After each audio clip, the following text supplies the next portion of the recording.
Right. So today we're going to really dive deep into, something that's been kind of on my mind lately, and that's, macro ratios for weight loss. Oh, yeah.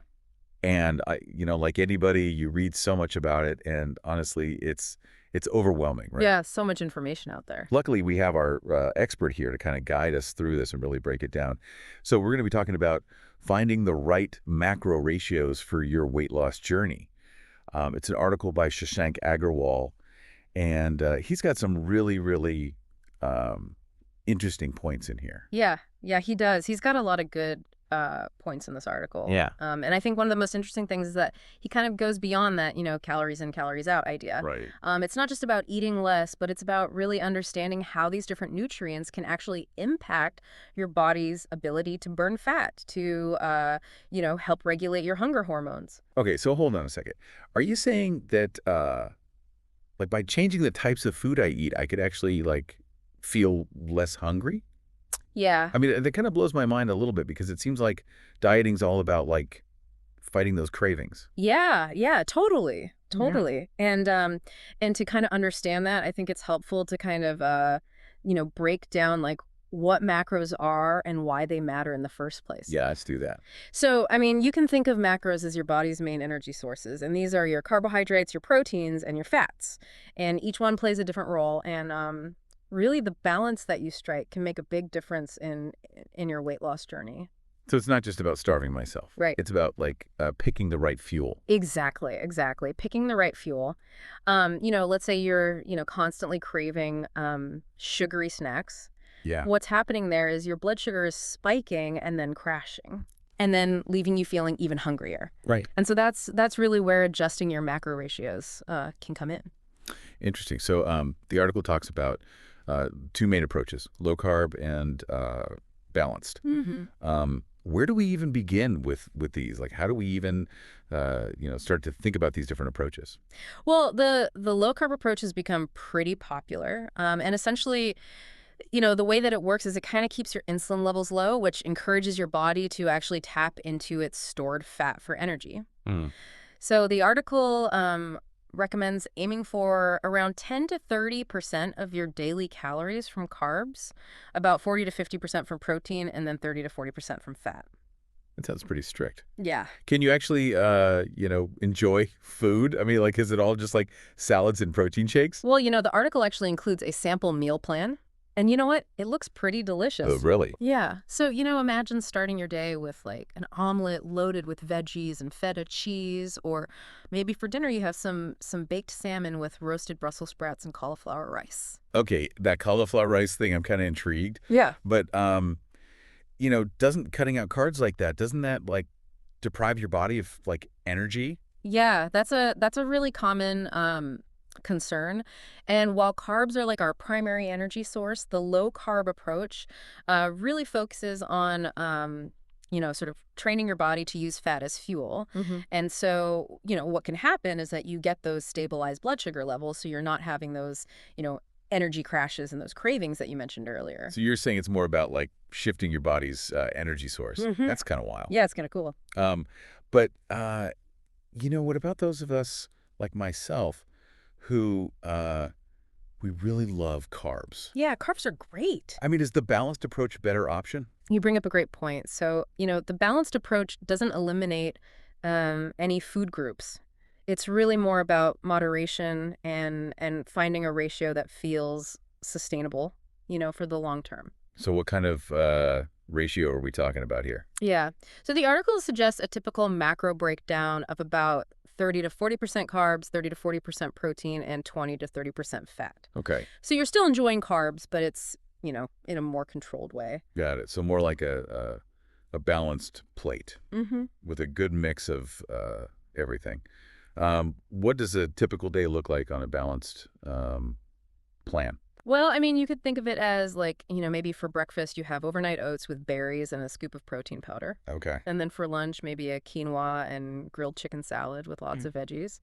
And then for dinner, maybe grilled salmon with brown rice and steamed broccoli. Okay, that actually sounds pretty doable. But isn't the balanced approach a little bit vague? Right? How do you actually stay on track and make sure you're hitting those right ratios. It seems like it'd be easy to like slip up. That's where, tracking can come in. The article recommends using like apps or online tools to help you kind of monitor your intake. Hmm. And you'd be surprised how much awareness you gain by doing that about, what you're actually eating. Yeah, that makes sense. Yeah. Just as kind of like budgeting, but for food. Right.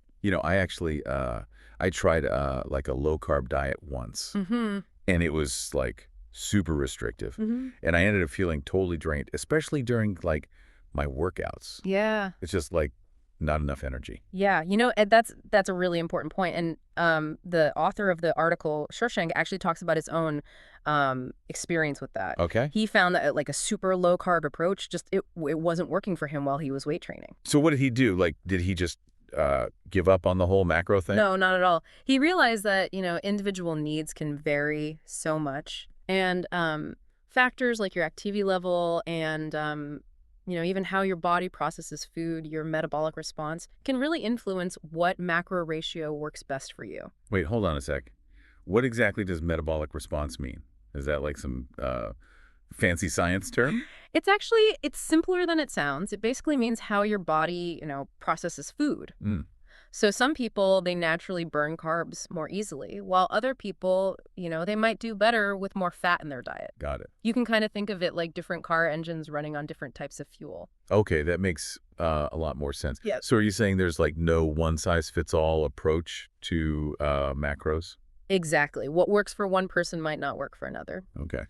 And Shawshank's article really emphasizes like the importance of listening to your body and kind of experimenting to find what feels best for you. So it's more about personalization Mm. than following a rigid set of rules. Absolutely. It's, finding what helps you feel energized, satisfied and on track with your goals. It's a journey, not a destination. I love that. Yeah. But where do you even like begin with this whole experimenting thing? It Yeah. sounds kind of intimidating. The article recommends, kind of starting by tracking your current food intake for a few days, Mm. just to kind of get like a baseline. And you can use a food journal or, one of those, apps, which can be really helpful. But essentially, it helps you understand where you're at right now Yeah. in terms of, your macro breakdown. So this is like taking inventory of your current eating habits before you make any changes. Exactly. And then from there, you can start, adjusting your ratios gradually. Mm. Maybe try a slightly lower carb approach for like a week or two and see how you feel. Okay. Pay attention to your energy levels, your mood, even how well you're sleeping. Wow, I never thought about how my diet could affect my sleep. So it's really about paying attention to those like subtle um, cues from your body. Absolutely. Yeah, it's about becoming, more aware of how different foods make you feel. And you might be surprised at what you discover. But what if you try something and it just doesn't feel right? Right. Do you just kind of throw in the towel? Not at all. It's all about making adjustments along the way. Okay. If you're feeling sluggish or constantly hungry, it might be a sign that you need to, tweak your ratios a bit, Mm. maybe add a bit more protein or carbs, depending on, your individual needs and the approach you're trying. So it's more of a trial and error process. Exactly. And that's where those, tracking tools can come in handy. Yeah. Because they allow you to see like the direct impact of your dietary changes. It's like, you have that feedback loop that's helping you fine tune your approach. I like the idea of turning it into a bit of a science experiment. Right. But isn't all this tracking a bit, well, obsessive? Mm-hmm. Does it turn into like another thing to stress about? Yeah, it doesn't have to be. Okay. The key is to find a balance. And, Shashank actually talks about how he learned to use, tracking as a tool for like self-discovery, not self-punishment. Right. It's about gathering data to help you make, informed choices. It's not about being perfect. Okay. That takes the pressure off a bit. But even with, tracking and adjustments, it still seems like there's a lot to keep in mind. Yeah.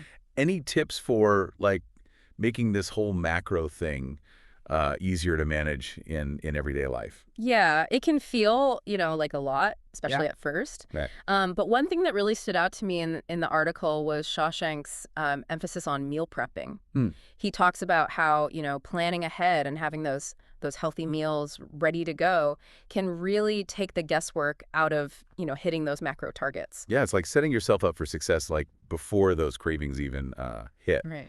Another thing that struck me was Shawshank's honesty about the mental and emotional side of weight loss. Oh, yeah. He doesn't sugarcoat it. He talks about, the struggles he faced with self-doubt and frustration. Yeah. And I think that's so important because, we often focus solely on the physical aspects of weight loss, like the numbers on the scale, the changes in our bodies. Right. But, the mental game is just as crucial. It's about recognizing that it's not always going to be easy. Right. There will be setbacks, there will be challenges, but it's about having that resilience to keep going, to learn from those experiences, and to celebrate the wins, no matter how small they may seem. Yeah, absolutely. And it's about shifting our focus from, perfection to progress. Right. It's acknowledging that, we're all on a journey, Mhm. and that journey is going to have its ups and downs. So it's not about beating ourselves up over slip-ups. It's about learning from them and moving forward. Exactly. And it's about, focusing on those sustainable habits rather than, chasing quick fixes. Right, right. The article emphasizes the importance of finding an approach that, fits your lifestyle, your preferences, and your individual needs. Right. It's not about deprivation. It's about nourishing your body in a way that feels good, both, physically and mentally. So it's more of a lifestyle shift than a diet. Exactly. It's Yeah. about, creating a way of eating that supports your overall health and well-being, not, just for a few weeks or months, but, for the long haul. As we're wrapping up this deep dive, one thing that keeps coming back to me is that macros are about so much more than just weight loss. Yeah. It's about understanding how the food we eat impacts our energy levels, our mood, even our sleep. Yeah. You hit the nail on the head. It's about making, conscious choices that support our bodies and minds. Right. And Shushank actually mentions in the article that he noticed, significant improvements in his energy levels and mental clarity once he found, his ideal macro balance. He even said his sleep quality improved. Wow. Yeah. I'm starting to see how powerful this can be. It's not just about fitting into a smaller pair of jeans. It's about feeling your best from the inside out. Yeah. So for our listeners who are ready to embark on their own macro journey, what are some key takeaways they can put into action? Well, first and foremost, remember that knowledge is power. Understanding the role of macros in weight loss and overall health can be a real game changer. Right. It's about moving beyond simple calorie counting and recognizing the impact of different nutrients on your body. Right. It's about choosing the right fuel for your unique engine. Exactly. Okay. Second, embrace the idea of experimentation.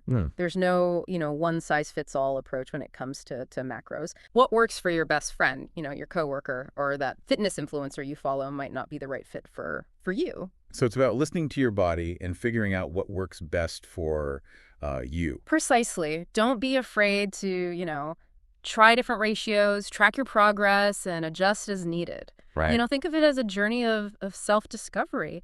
And remember, it's not about striving for perfection. It's about progress, not perfection. Exactly. Okay.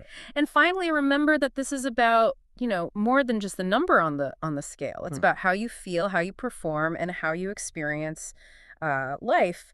And, by nourishing your body with the right balance of macros, you might be surprised at those positive ripple effects you experience in all areas of your life. So it's a holistic approach to health and well-being. Exactly. It's about, creating a sustainable way of eating that supports you in achieving your goals and living your best life. Well said. And for our listeners who want to delve deeper into this topic, we highly recommend checking out the full article by Shashank Agarwal. It's called Finding the Right Macro Ratios for Your Weight Loss Journey. You can find a link in our show notes. It's a fantastic resource, filled with even more practical tips and insights to help you on your journey. As always, we encourage you to keep exploring, keep learning, and keep tuning into your body's unique needs. Yeah, keep listening to your body. Exactly. It's the best guide It is. you have. All right. Well, thank you for joining us on this deep dive into the world of macro ratios. Until next time, keep seeking knowledge, keep experimenting, and keep thriving.